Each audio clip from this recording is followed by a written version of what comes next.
يا أهلاً وسهلاً بيكم في فيديو جديد، ومعاكم محمد سامي من قناتكم لحظة حسم. موضوعنا النهاردة مهم قوي، وده لأنه بيمس كل واحد فينا عنده طموحات وأحلام عايز يحققها. هنتكلم عن إدارة المشاريع الشخصية، إزاي تنظم مشروعك وتوصل لنتائج فعلية. تخيل معايا كده نفسك تعمل حاجة معينة، زي مثلاً تكتب رواية أو تتعلم مهارة جديدة أو تبدأ بيزنس صغير على قدك. الفكرة دي بتفضل مجرد حلم. ليه؟ عشان الموضوع بيكون كبير ومش عارف تبدأ منين. المشكلة هنا مش في الفكرة، المشكلة في طريقة إدارة الفكرة دي.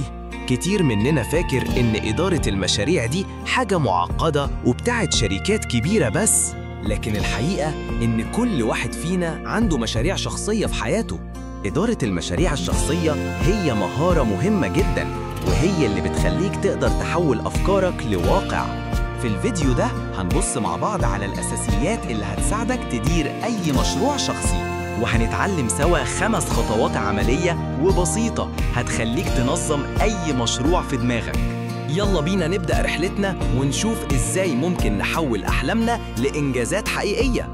الفكرة في الأول بتكون مجرد خاطر أو أمنية في دماغك. المشروع الشخصي المنظم هو لما تاخد الفكرة دي وتبدأ تحط لها خطة واضحة. إدارة المشاريع الشخصية ببساطة هي الطريقة اللي بتخليك تمسك الفكرة دي وتحولها لخطة عمل. ليه مهم قوي إننا نعرف ندير مشاريعنا الشخصية؟ عشان نحول أفكارنا لحاجة حقيقية هتخليك مركز ومنتج أكتر، هتوصل لأهدافك بسهولة أكبر، هتتعلم وتتطور باستمرار. قسم الهدف لمهام صغيرة، كل خطوة بتقربك من هدفك. خطوات عملية عشان تدير أي مشروع شخصي بنجاح. حدد هدفك بالظبط، إيه النتيجة النهائية اللي عايز توصل ليها. قسم الهدف لمهام صغيرة، كل خطوة بتقربك من هدفك. رتب المهام وحدد لها مواعيد نهائية. الخطة هي اللي هتوجهك. ابدأ التنفيذ وما توقفش، الأكشن هو اللي بيوصلك.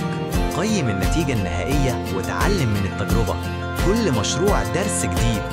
نصيحة إضافية، ما تخافش تطلب مساعدة وتكون واقعي في توقعاتك. ما تترددش تطلب مساعدة، خلي توقعاتك واقعية. الخلاصة، أنت مدير مشروع حياتك، ابدأ خطط ونفذ بثقة.